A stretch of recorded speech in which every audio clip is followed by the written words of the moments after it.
Sorry about that. Sorry about that. I thought I had it linked to the wrong episode. I had to switch the link to this one. Wait, is it working? Oh, there we go. Okay. We're good.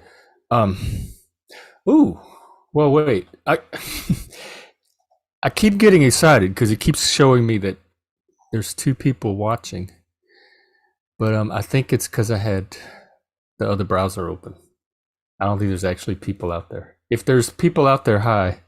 Because I do need practice streaming live in front of an audience. So far, it's kind of been a solo endeavor. Um, Couple of announcements, I guess. Today, I'm going to attempt to talk about spirituality and mental health, and I still have no idea what spirituality is. So I'm hoping to work that through in this episode. Um, Tomorrow, one of my favorite topics, positive masculinity. Steve Jarrett Jordan, who does a lot of work in men's mental health, is going to come on, and we're going to talk about men's stuff. So I'm excited for that. That's going to be at 1 p.m. Central Time tomorrow afternoon. And then Monday is Memorial Day. So I'm going to do an episode on grief, and I'm going to have Youssef Slayman from the Gifted Group and possibly a few other panelists if they want to show up and participate. We're going to be talking about grief and how to comfort somebody that's in grief or console somebody that's in grief. So that's what's coming up on the stream. And then Tuesday and Wednesday closes out Mental Health Month. I still have 2 spots if anybody wants to come on and talk about a topic. Let's do it. Let's close this out right. And also on Tuesday, we're going to start the HBO series Watchmen, which is one of my favorite TV series ever. I'm not really into superhero movies at all, and this truly is in one of my top 5 like film or cinema experiences. It's just a really well done series. So we're going to start that at 6 p.m. Central and probably watch a few episodes on Tuesdays and Fridays. It's 10 episodes until we clear that out. So in a couple of weeks. So as usual, contact me for the link to that. Primalhex, PRIMALHEX at Gmail or Twitter. Okay, before I get into spirituality, I want to do a little bit of like a continuation from the last 2 discussions on social development, social roles, neurodivergence. Ever since watching the Billy the Kid movie on Thursday, excuse me, the topic of neurodivergence or twice exceptionality keeps coming up within the gifted community. We're talking about it in the context of inclusion. Ah, Cheryl. Okay. Hey. By the way, Cheryl's in the comments. She's been on the show a few times, and she just started a feature on her own channel about giftedness called All Things Gifted. So you can check it out. She has her first video today. It's kind of an introduction to her project. Oh, spiritual. Good. Well, maybe you're the perfect person to be here today, because as I work through my thoughts, I have a few little kind of breadcrumbs to help me. And so maybe you can give your perspective and we can flesh it out. I was telling him about the conversation that's been coming up lately about on inclusion within the gifted community of different forms of neurodivergence. And I talked some about my own social development the last few episodes, and y'all all know the Gifted School was a important big part of that. And I didn't know this at the time, but this was the 80s. So topics like autism, ADHD, they were not in the conversation. Nobody was talking about them. Nobody was using that language. And at the Gifted School, they kept files on us, and your teachers would submit these reports each year, and they'd have notes and comments on them. And I was able to get a hold of my file eventually, many years later as an adult.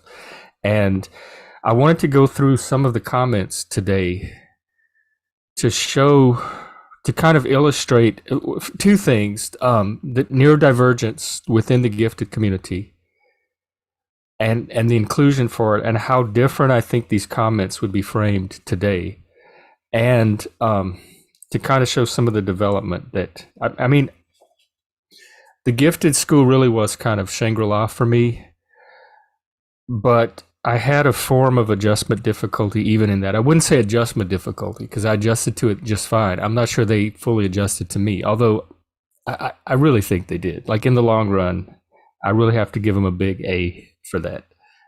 They were one of the most accepting and accommodating groups I've ever been part of.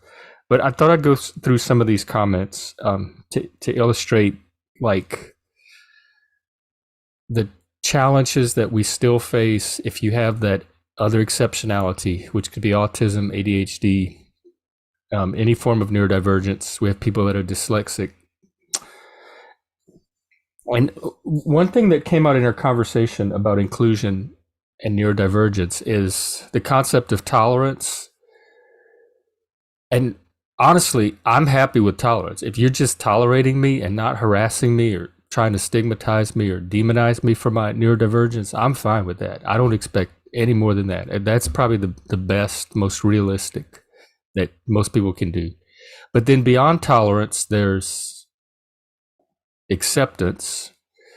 And then beyond acceptance, there's appreciation and celebration. And that's always nice when you get it. And I do get a lot of that in these communities I'm part of.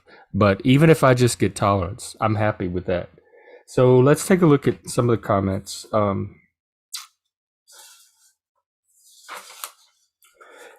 Here's one that, because I talk a lot about imposter syndrome and self-confidence and feelings of inadequacy. This teacher says lacks self-confidence and self-discipline, needs more organization. There's another note he submitted that says the same thing, lacks self-discipline and self-confidence, extremely sensitive. So I have my own way of doing things. It's not the most organized, polished way to onlookers, but it gets the job done, and in the way that I'm good at doing it. And believe it or not, I'm very organized mentally. Like I may not visibly look organized, although I don't think I'm a chaotic mess either. But people kind of project their own standards of what organized looks like onto other people. So I ask that you look at the results and the work. Don't look at the manner or the appearance of the process. I'm just trying to pull out the ones. Okay, this is a dude. This is one of my favorite ones. Listen to this teacher. I'm not sure what exactly to make of Jeff. He seems to be both gifted and retarded. He has the social graces of a small child, yet writes beautifully and shows occasionally brilliant insight. He is often also silly and given to totally inane and meaningless comments.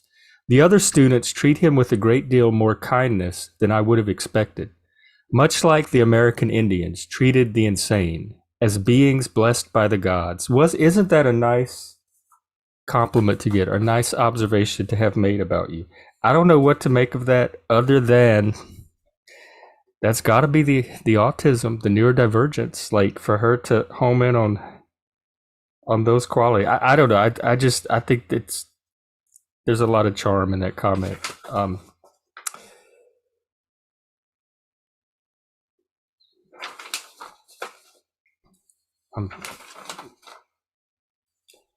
Better preparation, cause frustration. A lot of it is like on how organized or prepared I was, which I don't judge students on that at all. I judge them on the work they turn in. I don't care how organized they were when they did it.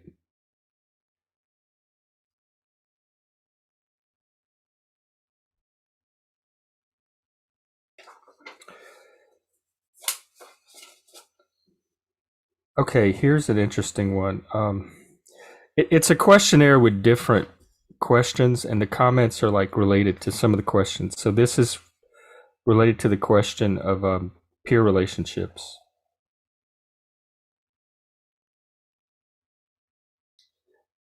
In this class, the child is perceptive, talented, but a social misfit. And then he goes on to say, in this class, he acts like a normal gifted child.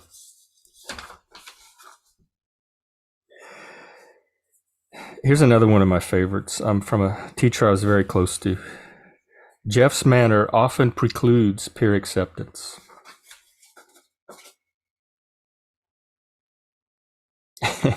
This is the answer, the comment in response to, is this student a leader in your class? A leader in disruption? Actually, in spite of the above comment, I rather like Jeff. And then he goes on to say that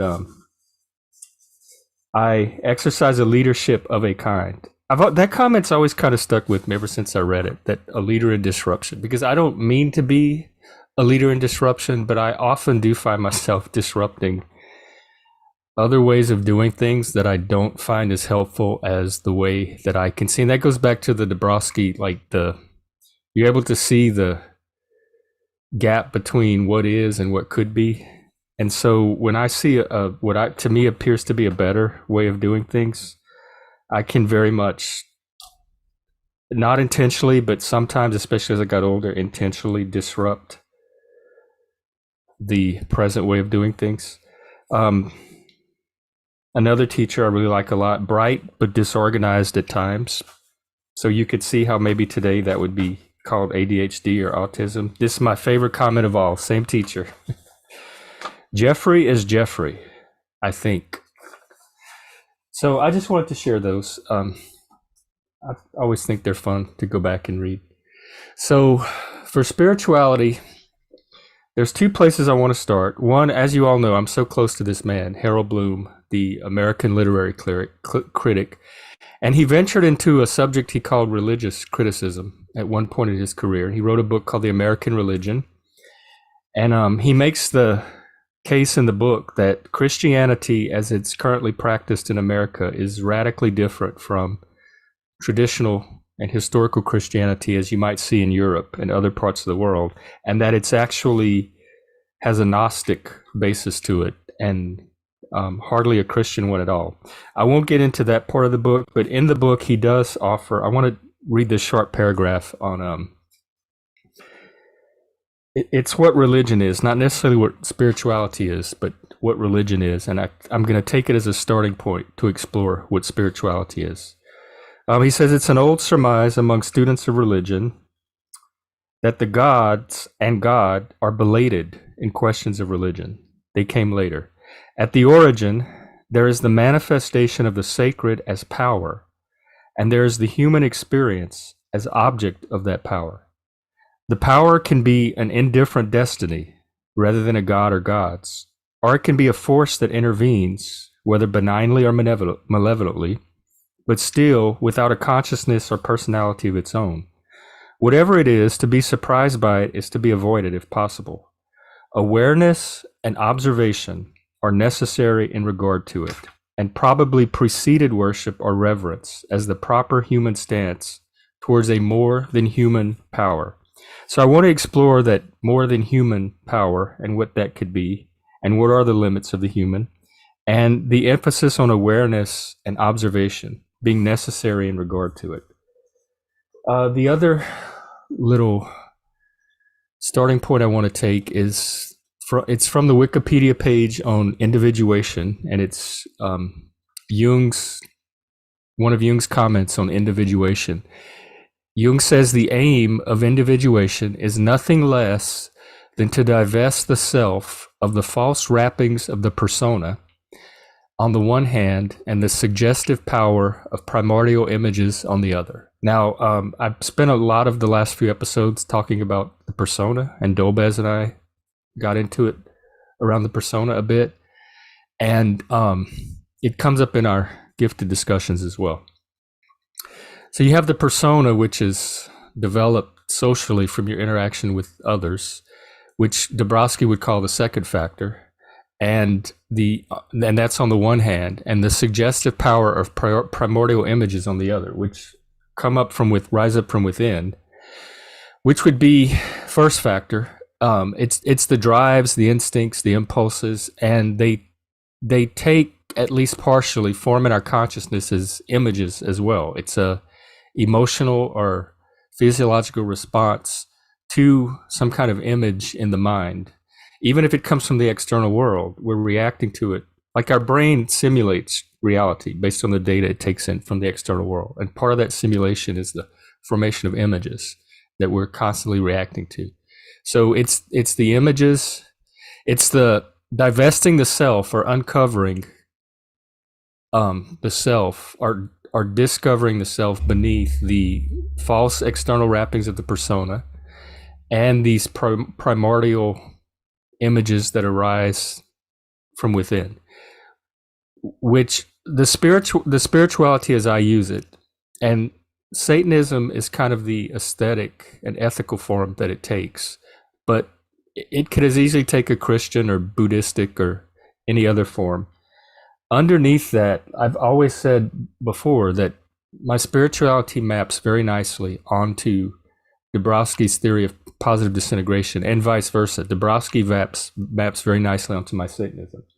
So I guess also taking Dabrowski as a starting point, or maybe even a destination, the concept of the third factor is exactly this process of individuation that Jung describes. It's being aware. Remember, awareness and observation in the face of the power that Harold Bloom talks about.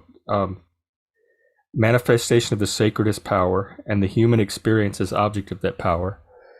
So the power can come within as instinct, or first factor. It can come from without as second factor, but the observation and awareness of it would be that third factor that Dabrowski talks about, that navigates. Hey, Jeff, he said he's driving, but he can't chat. I'm so excited. I have an audience today. This is really kind of cool. Just glad you're here. Drive carefully, and just talking about spirituality, trying to kind of figure out what it is. It's a more than human power. I use the term super rational, and I really didn't come to this until I kind of converted to Satanism, because I was an atheist. There was the physical, the emotional, the sexual perhaps, which I'll also touch on, and the intellectual or mental, but there wasn't really anything called spiritual that I worried about much. And to me, this more than human power, I tend to believe, or I have no reason to think, that humanity is not the pinnacle of creation as we know it, or as we're able to experience. Like aliens have not come down and demonstrated themselves to us yet. I don't believe in anything metaphysical or supernatural, so there's no spiritual entities that I believe. So I hesitate to say materialistic worldview, because it's kind of at the borders of materialism. I do allow that the limits of what we currently call materialism may not be as firm or precisely where we draw them now. And the same with the human. But the human is the highest thing I know. Human consciousness. I think the human brain is just a miracle of nature and our creation, whatever framework you use to look at it. And so what power would be beyond that?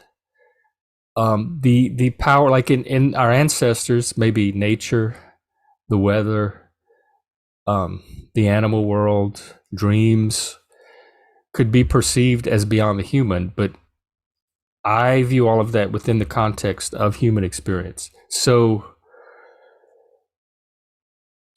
I think this power, are these factors that Dabrowski talks about, that Jung touches on. We can experience them externally, of course, or internally. So they have two kind of points of contact with us, or two inputs. Let's say there's the internal and the external. Of course, the external is internalized almost directly. We experience it. It becomes internalized and framed by our brain in a very particular way that's unique to each individual. So ultimately, to me, it's all internal. But there are some components of it that we encounter externally first, like an external stimulus or data that becomes internalized. And then there's some that appears to originate internally without any kind of external contact with it being necessary. So those are the two pathways or inputs that the power could travel. And there's several points of contact that I think that power can act on, and parts of us that respond to. Of course, there's physical power, like physical force. There's emotional. We respond to things emotionally and intellectually. And I've talked about how, to me, they're two sides of the same phenomena. Like, I don't have an emotional reaction that is not also an intellectual response, and vice versa. There's sexual. I've certainly experienced, like, being involved in BDSM, which is its whole, that's kind of a whole, or can be a whole spiritual discipline in and of itself.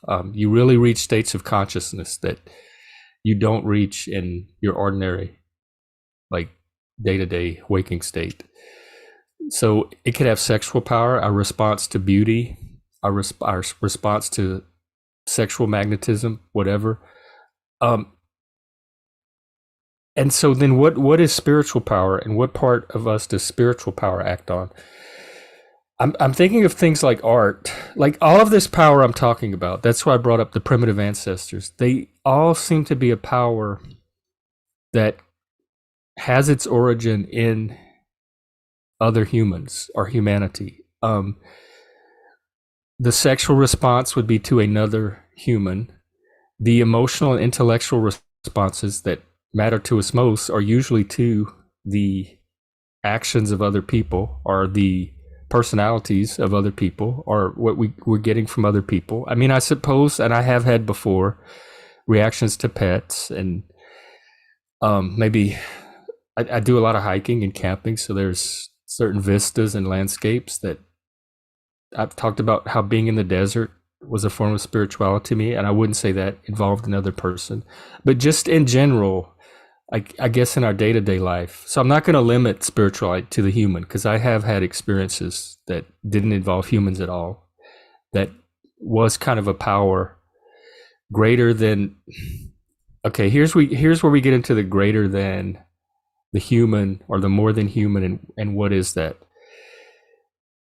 If we're individual parts of a whole, like we are not the sum total of reality. Now I border on solipsism, like but it's a pragmatic solipsism. My consciousness, the limits of what I'm ever able to know or experience in the world, began with my earliest memories around 3 years old, and they're going to end with my death. And that's going to be the limit of what my consciousness will ever have contact with.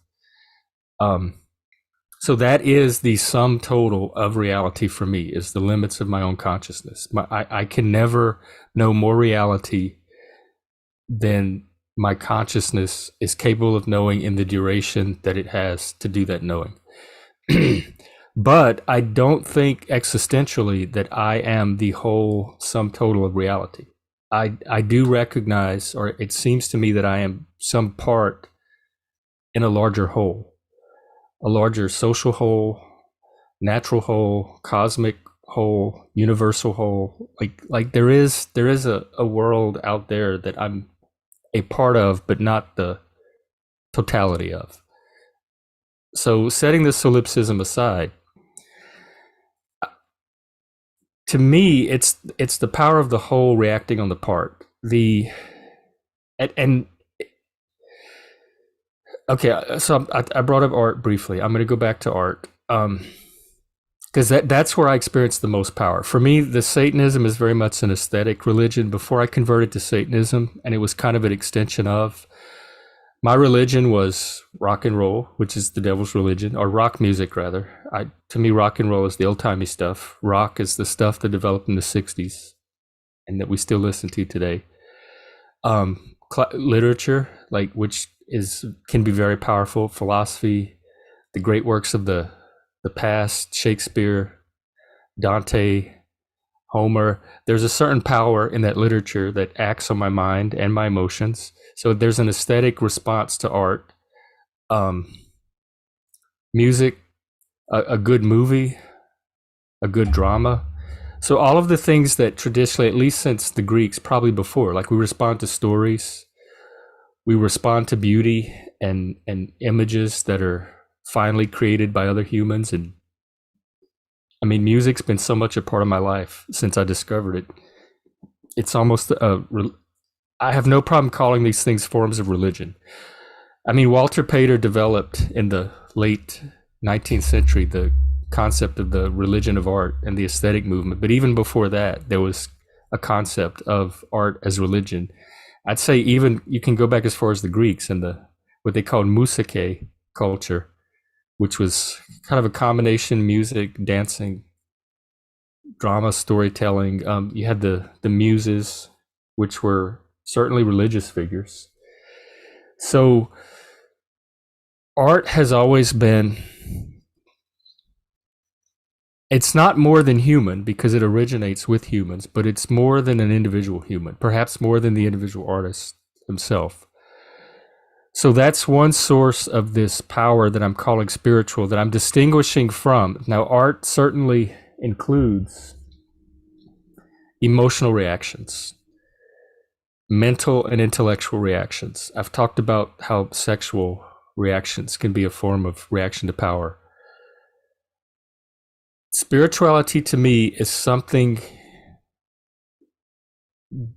beyond, different, perhaps higher than in the sense that I'm tying spirituality into the third factor from Dabrowski. So we have the first two factors of external relations and the persona that develops from that. We have the innate drives and instincts and whatever part of us comes from the body.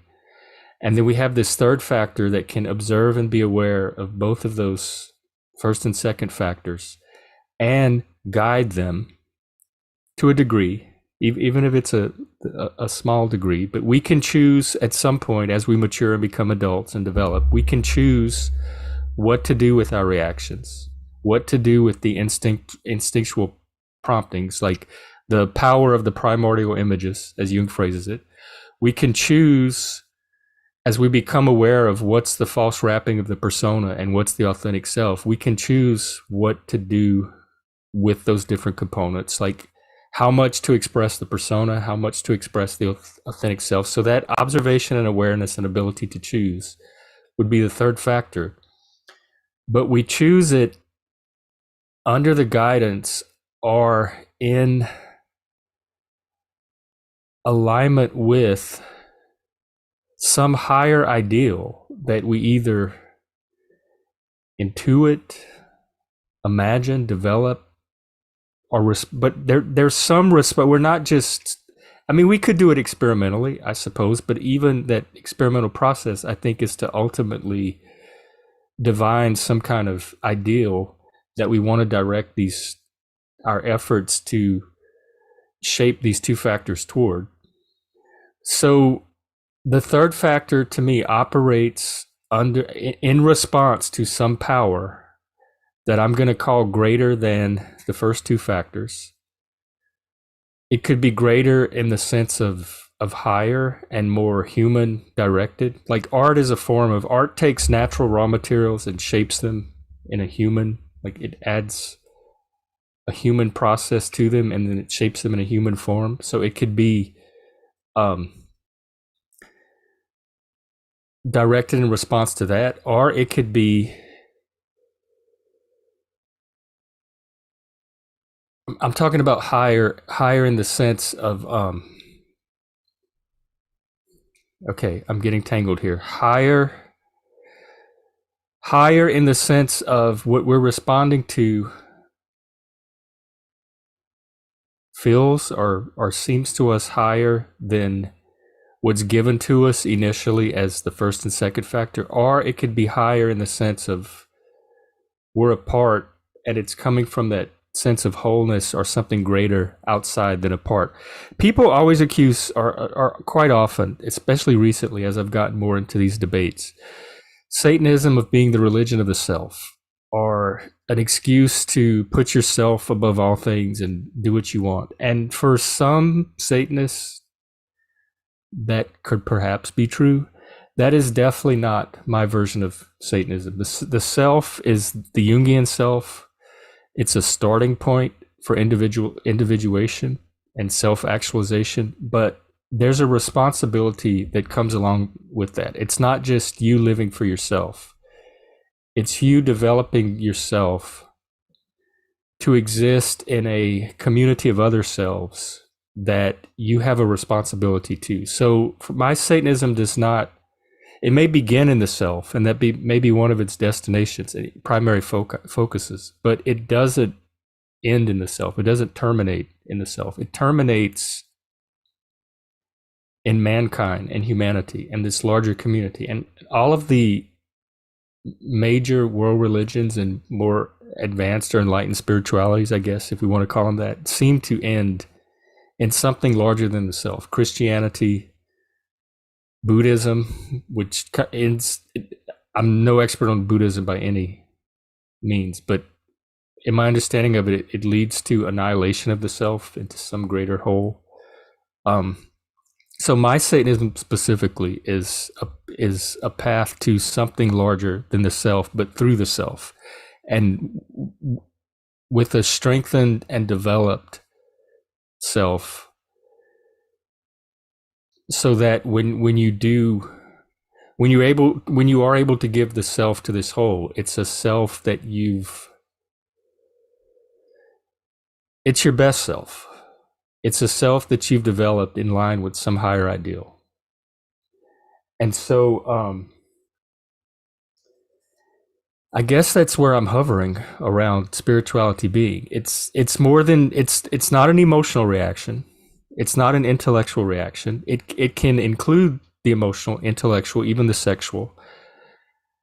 But it's something that's distinct from that as well. And it's something that you can use your intellect and emotion, perhaps your sexuality, your body, your physicality.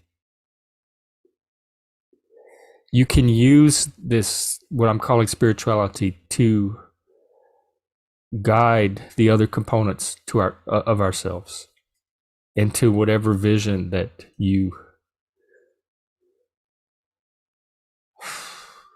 imagine in response to or under the guidance of this spirituality, whatever that is, whether it comes from art, other people, the desert, like spiritual experiences that we have spontaneously or perhaps that we seek out. Some people may do it through meditation.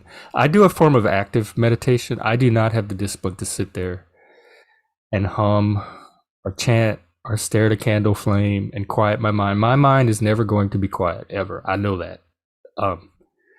I do active meditation. Reading for me, like reading really good literary work, is a form of active meditation for me. Getting lost in music. A really good movie. We watched Fight Club today. So for 2.5 hours, I was kind of in this state of active meditation. Hiking, camping for me, being outdoors in nature, the desert, are all forms of active meditation. So those are kind of things that put me in an altered state of consciousness that's different to however slight of a degree from my ordinary state, like that I'm talking to you now in. Sexuality is another one of those things. I haven't really been sexually active for a long while, and for many different reasons. But I use pornography. That's a form of art, as far as I'm concerned. So aesthetically, I can use pornography to kind of take me in use the sexual response to take me into some of those altered states. And if you want to talk about a response to power, I don't want to get into this too deeply. But BDSM is all about power relationships. It's domination, submission, it's aggression. It's kind of a fusion. Well, that would be the sadomasochism, which I also am. But that's the fusion of the erotic and aggressive instincts. They kind of become one. They're very hard to tell apart. So it's aggression, and it's eros and aggression directed at the same object. And that's a form of domination and submission is certainly a form of power, or submission is certainly a response to dominance. And aggression with the sadomasochism, there's power involved. So BDSM is all about power dynamics. So putting you in a state, like consciously either using something like pornography or actual sex or sexual activity or sexual dynamics. Like a lot of BDSM doesn't even have to culminate in a physical act. It's, for me at least, it's very psychological. It's that psychological interplay of power and power dynamics. That can also put me in a state of consciousness that's seems, at least subjectively, higher than my strictly rational waking state. And I think I've always sought out those states. It's in what art and literature would be called the sublime. Longinus, who was I think it was, I don't know, early, maybe first, let me see when he was around. He was around in the Hellenistic days. But I can never remember if he was before Christ or after. I think he was before. Nope, first century. So like the first century after Christ. He was he's actually unknown. They're not sure who wrote it, but he wrote a treatise called On the Sublime, and it was let me see if I could get a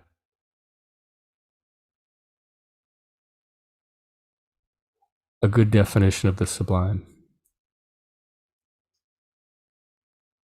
from Wikipedia. It's not breaking me down in a way that, not breaking it down in a way that I'm very happy with.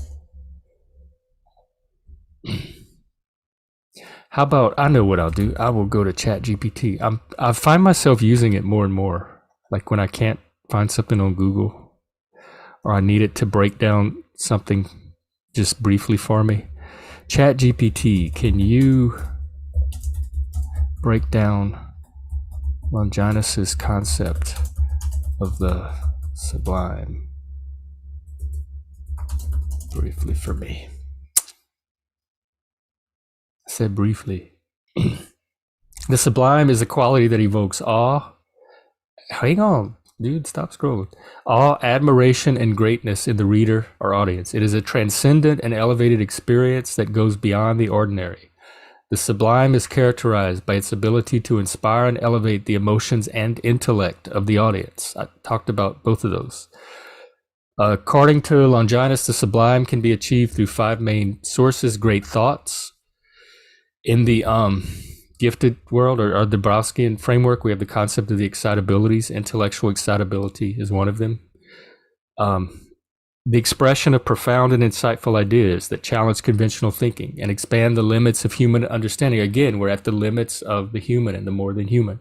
Strong emotions, the use of powerful and intense emotions to move the audience and create a sense of awe and admiration. I have never, really until I moved up to the Pacific Northwest, I've never seen my emotions as negative or stigmatized. Like, my emotions have never been a bad thing to me. I don't come from a culture where they're seen as bad. There were many people around me that were highly emotional, and that was just part of who they were. And so I've always had a respect for my emotions and my strong, intense emotions. I'm not looking to change them or do anything about them. If they're a problem for you, then go find people that have less of them. Vivid descriptions, the skillful use of detailed and vivid descriptions that engage the reader's senses and create a vivid mental imagery, like art, noble diction, and rhetorical figures. The sublime is not limited to any specific genre or form of writing, but can be found in various types of literature and speeches. Now, he's talking about the literary sublime, but there's certainly a musical sublime. I've experienced the sublime in music. There's a visual, artistic sublime, dramatic, cinematic sublime. He also suggests that the sublime is a natural talent, but can be refined through practice and study. Overall, his concept of the sublime centers around the idea of achieving greatness and evoking profound emotions through the skillful use of language and ideas. It aims to transport, I like that word, the reader or audience beyond the ordinary and leave a lasting impact. I think I'm going to incorporate that. The spiritual is anything that transports you beyond your current parameters. Another word I'm learning to like. It can do that through the emotions, the intellect, our sexual self, and of course all of that's rooted in the body and the physical. So that's the ultimate stage where we experience all of it. So tying that into Bloom's definition of the response to the sacred as a form of power, Jung's with the external or Jung / Dabrowski's external internal power that we respond to, and that ability to observe and be aware. So I guess spirituality, at least on the human experience end of it, begins in the awareness and observation of a power. You have to be aware of a power before you can respond to it. And I've always been an aesthete, like I'm an ENFP, which is the perception. I'm constantly taking in, observing, becoming. I try to become aware and observe as much as possible. And I do that with art, literature, music. I just devour all of that stuff because I'm constantly trying to take in and see what I can be aware of that's going to stimulate that reaction in me. Where are these deep, noble, sublime thoughts? Where are these deep, strong emotions? I call them Beethoven emotions, like back to music again.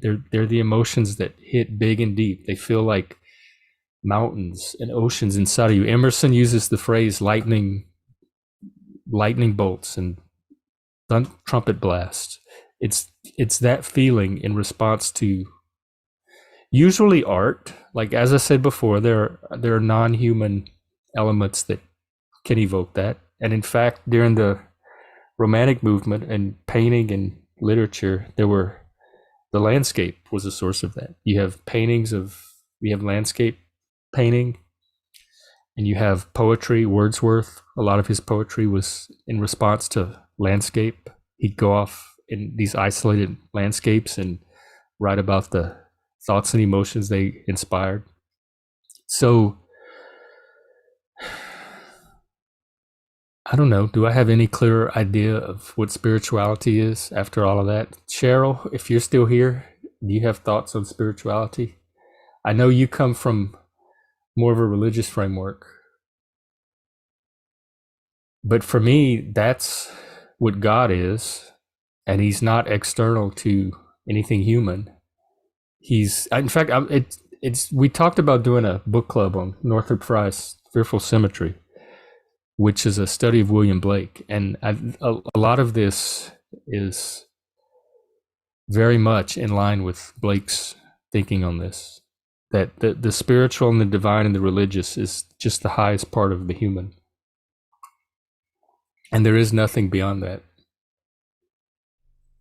So the spiritual for me originates and culminates and is grounded in our experiences as a human and our potentialities as a human. And it's right at those boundaries and frontiers of where does the human as we currently understand him end, and the human as he has the potential to be begin. And in the individual, on the individual scale, it's where do you as an individual end, and where does your potential to become something other or more than you are now begin. And I think that edge, that boundary, is where I would locate the spiritual. And we respond to a power that has the potential to develop us. Like there's powers I responded to as a kid and a teenager that I don't really respond to anymore now, because I've developed from them and have integrated or incorporated them into my present self. And so I don't have the same response to them as I did. They were like a stepping stone in my development.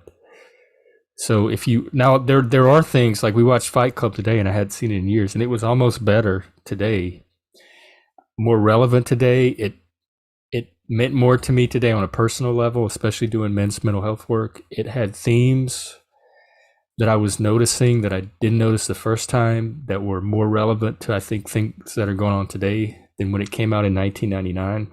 By the way, the next movie we're going to watch is Being John Malkovich, and that might be sometime this week. Oh, I started a calendar. I posted it on my Twitter profile. I pinned it on Twitter. It's a Google Calendar, and some people are telling me they can't see it without signing in, so I don't know if you need a Google account or not to see it, but I'm going to eventually come up with a better calendar, or find some service that But for now, I mocked up a Google Calendar, and it shows all of the activities, events, movies, Zooms. It's going to have my streaming schedule when I have guests. P.F. Jung, who is one of the groups and communities I'm affiliated with, it has his channels on there, and when he's going to stream. If you're a live streamer or you have a community and you want to add events to it, I'm trying to create a network or a little ecosystem of various communities that I think are aligned in values and goals. And so if we can have a master calendar with all of our activities on them, that allows people to start moving between the different communities and kind of growing them into some larger cluster. So I'll put the John Malkovich event on the calendar. I did mention that we're going to start The Watchmen on Tuesday. So you can contact me for the link to that. And I mean, y'all know I like to community build. And one of my tools is having enough events or activities or points of contact for people to come together and start connecting. And so far, it seems to be working really well. I'm just looking for more of it. So, like I said, if you want to help out, if you want to be on the show, and just because Mental Health Month ends in May doesn't mean we're going to suddenly stop talking about mental health topics. Anytime you want to talk about a mental health topic, y'all know I'm up for it. So contact me for that.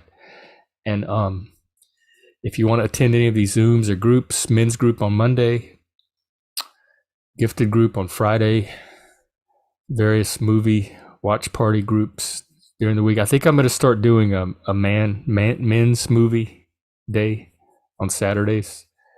And it doesn't mean it's limited to men, but it's certainly going to be geared toward men. So you're welcome to show up and watch the movies with us. But they're going to be movies that have the potential, I think, to speak to things that are important to men and relevant to men, especially in today's society.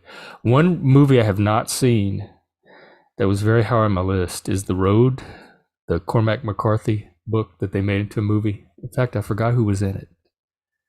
Let me see. I hope none of this is going to get me copyright, like slapped on the wrist. Viggo Mortensen. Oh, that was Viggo? Well, anyway, yeah, Viggo's in that one. We'll probably watch that one soon, too. Am I done? Well, I'm glancing at this Wikipedia article on Jung, and they're talking about shadow psychology as part of individuation and being a Satanist. And like watching Fight Club today as well, that was kind of the shadow. It was almost a parody of the hero's journey, wild man, dark father kind of themes that are so important to me. The integration of the shadow too. The shadow could be another form of that power, like the dark sublime or I hesitate to say negative sublime, but spiritual power is not necessarily always benign. There are parts of ourselves that could be sources of it that, and they can certainly be sublime. In fact, the concept of terror got associated with the sublime at some point, like terror and beauty. The feeling you get from thunderstorms or the wildness of nature, like that feeling you get standing on the edge of a building, looking down, that kind of vertigo can be a form of the sublime. It's like a terror combined with this elevation. So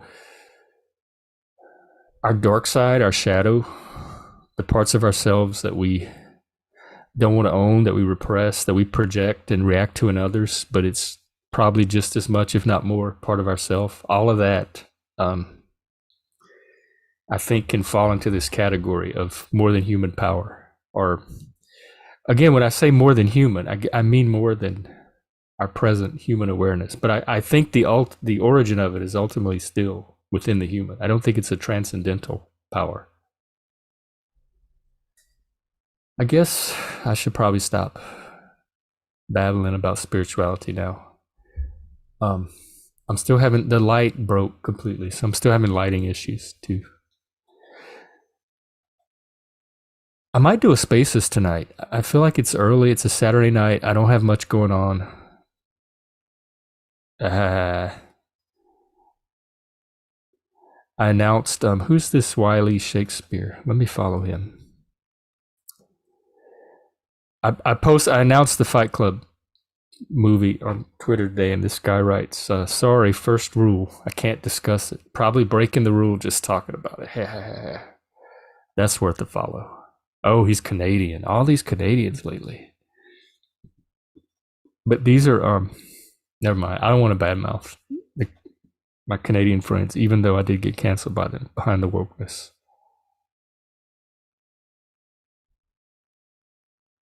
Oh, I'm sorry. I'm on Twitter. Yeah, I guess that's it. If anyone wants to do a Zoom tonight, I'm up for it. I might do a Spaces in a little bit. I'm just not in the mood. I feel like my night's just getting started. If y'all want to watch a movie, contact me. Tonight's kind of my free night, so I'm up for almost anything. Okay, well, let's call it a night. Thank you, Jeff, Cheryl, those who stopped by.